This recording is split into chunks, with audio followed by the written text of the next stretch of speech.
year, Nollywood has done a lot of hyping and under delivering. You would see a trailer, you would be very excited, you watch it and it's flat, it's boring. So you can imagine me just looking at the Black Book hype and I was just like, yeah, it's going to be one of those movies again, star-studded cast, but nothing to show for it. But boy, was I wrong. I feel like I want to say thank you to them because they are restoring my hope slowly but surely in Nollywood. But yeah.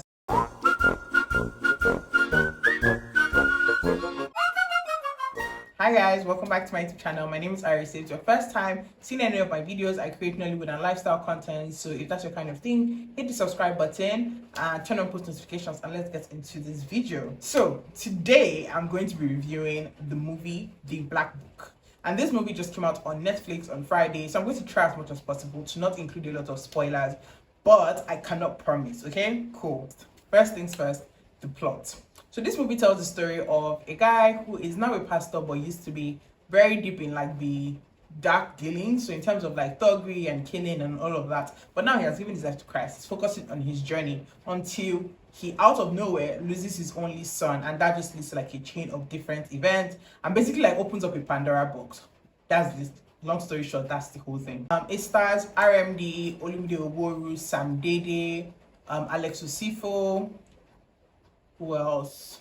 Shafi Bello, like a bunch of people. I actually think that in terms of casting, this was a really well casted movie. Even like the times where they had like old, like young versus old, there was like some resemblance to it, and I really liked that. Like they had a lot of good actors. Bimba Kintola was there. I think Norbert Young as well. So yeah, like in terms of casting, they did a good job in balancing the acts, and I think everybody also brought their weight or pulled their weight. That's English, right? Yeah, everybody also pulled their weight. So the cast was not like your usual cast. There was no Equaling Bridge in it, but then they did a good job. Like they delivered well on that, so you can't hate the casting. Yeah. So while we're here, we're going to talk about things that we really liked. The first thing I really liked was the cinematography and like just the set design and how the film was actually made. I really enjoyed the angles they took like the shots from. I really enjoyed the set design, how the place looked. It just really like at every point where they wanted us to believe they were in a certain place, they made sure they did everything that could, like, you could actually see that, okay, if they say they're at the beach, they're actually at the beach. Do you understand? So I really liked that. I appreciated the effort that went into the filmmaking itself, and actually just like the beyond the acting, beyond the story, the effort that went into making the story and the acting come together into a movie. It was really good, and big ups to everybody that worked on it, if I'm being very honest. Second thing I really liked the story, and I liked the story for a number of reasons. I liked the story first because it was very it hit close to home in the sense that everything that they showed, everything they depicted were things that, you know, happened or could happen. So there was nothing that you'd be like, okay, maybe towards the end it was becoming a bit, but like for the most part, the core story itself was something that could literally be happening right now and nobody would even know. That's how like authentic and that's how like real it is. It really showed me how much, like, I've always known that, okay, politics plays a huge role in some of the things that happen. Like when you hear about Fulani herdsmen and Boko Haram and all these things, you know that, okay, politics plays a huge role. But I think that this movie really opened my eyes how much you think is normal, but it's actually just like a political game, basically. Like this person dies and you think, oh wow, this person died. No, it's not like, it's not every time that this person just died. Sometimes it's actually just like, yeah, this person was set up by the government or by like somebody higher up, you know, that kind of thing. It definitely tackled or touched on corruption and how like different organizations within the government are very corrupt. So in this movie, journalists were corrupt, the police was corrupt as well, the politicians, of course, politicians were corrupt, you know, and you could just see how like the different parts of the society come together to kind of enable what we really have at the moment, in terms of if the journalists are not corrupt and are doing their jobs in investigative journalism for real, and not only just getting the stories but actually publishing those stories, then there's an extra level of like I don't know, these politicians have an extra level where they have to answer to, but when, you know, the journalists are on their side, the police is on their side, it's very difficult for that to actually happen. And I think that was one of the things that, you know, it just really hit. It opened my eyes to that, but it also hit home because it's not supposed to be. That's not how things are supposed to be. Do you understand? Like, we should be able to rely on the organizations within the country to come together to work for our benefit, not the other way around. Another thing that really hit close to home was the SACS thing, which was sort of a representation of the SARS and Nigerian police force. It was just really painful to see how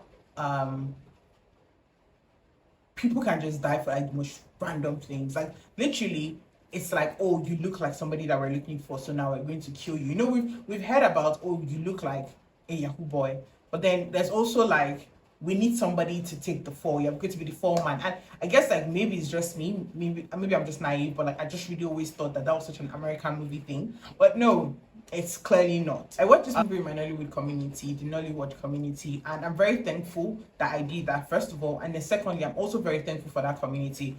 If you don't know what it is, it's a community founded by me of Nollywood enthusiasts, people that like to watch Nollywood movies. We watch movies together virtually, and we are trying to do one physical watch party, but we are currently virtual. So if you're in the US, in the UK, Nigeria, any part of the world really, you can join the community and yeah, join our watch parties. I'm going to leave a link to join the group chat in the description box, so just click on that and it'll take you to the community on WhatsApp. But yeah, I watched the movie in the community and it really helped me to not over deep it, because it was a very heavy movie.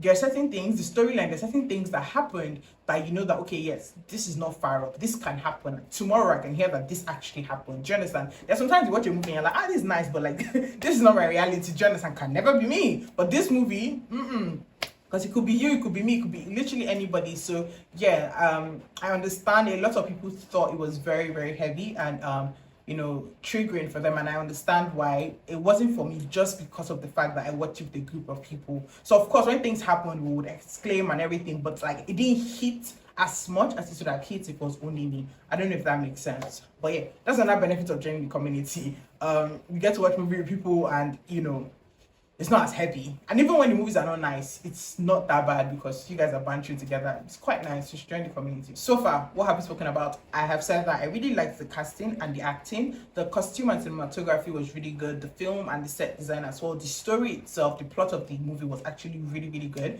really relatable, and I really enjoyed it.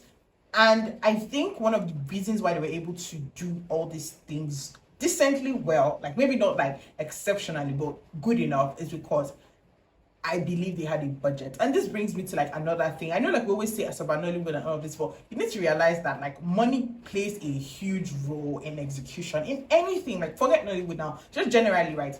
When you want to do something, like even if you want to start a YouTube channel, you most likely are going to create like better content when you have better gear and better like equipment. So money plays a huge role. And I noticed that the executive producers, they were many.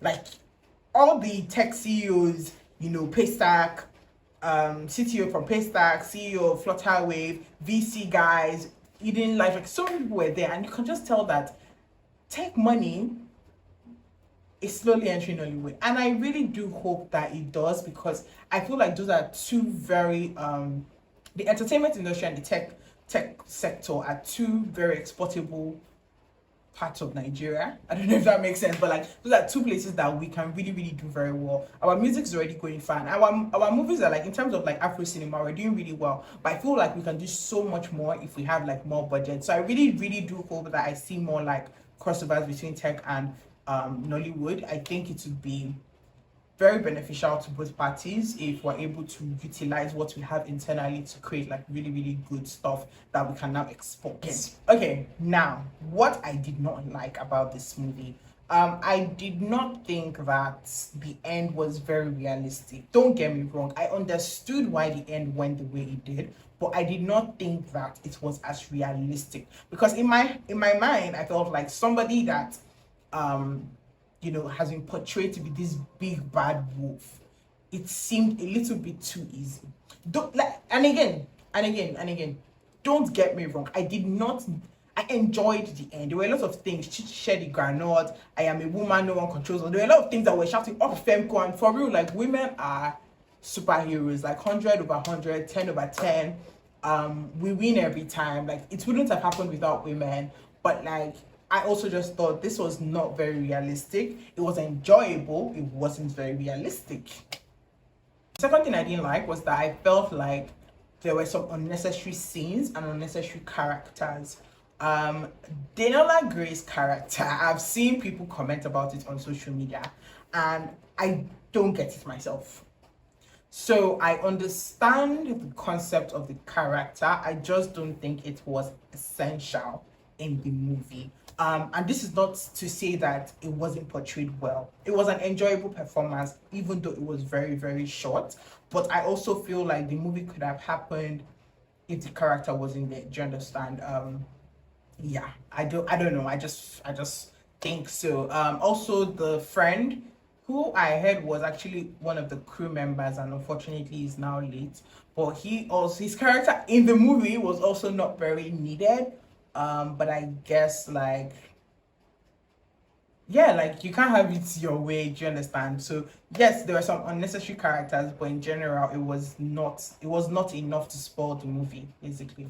The third thing I did not like, and I don't know if this is a thing or if this is a person, but the character that the Vicky character, Victoria, I can't remember her real name now, but that character, I know that the brief was that she was meant to be annoying, but she was really annoying. She had me rooting for the villain. Like that's how annoying she really, and I guess in a good way, you're like, oh yeah, she really acted her role, but she was so annoying that every time she came on my street, I'm like, get out of here. Like she really, really pissed me off. I also just, sorry, as an aside, I just really thought good for all of them. Like all the policemen, as their camera was hitting them, I was just like, it's good for you, it's good for you, it's good for you.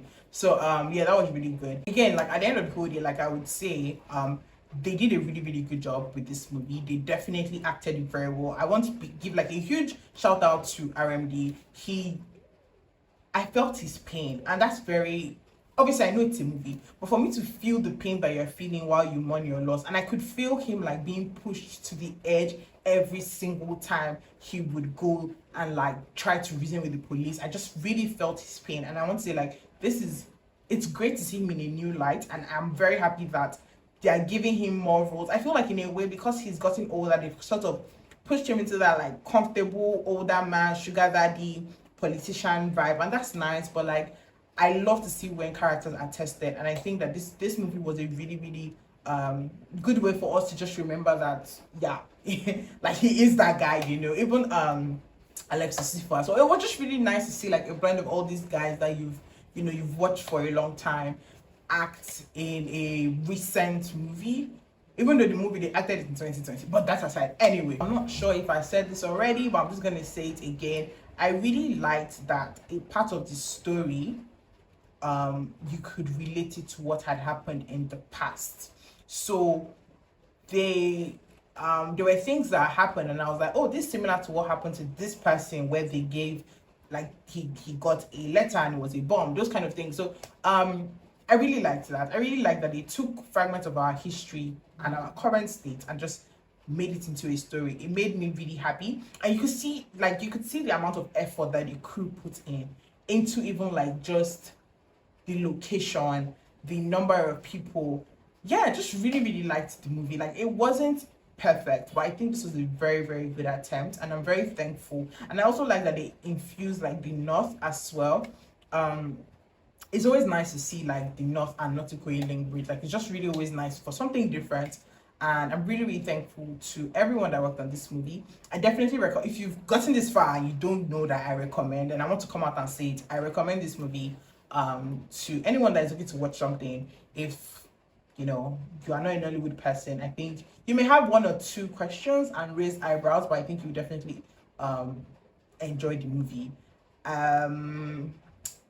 Yeah, also they've been dragging people that are saying I don't usually watch Nollywood, and I don't know, what do you think? Do you feel like I don't usually watch Nollywood is a flex, or if it's not, or if like they don't even mean it as a flex? Because what if they don't mean it to be a flex? I'm just letting you know that normally this is not even my thing, and I'm trying to let you guys know that I really enjoyed it. Like sometimes we need to calm down.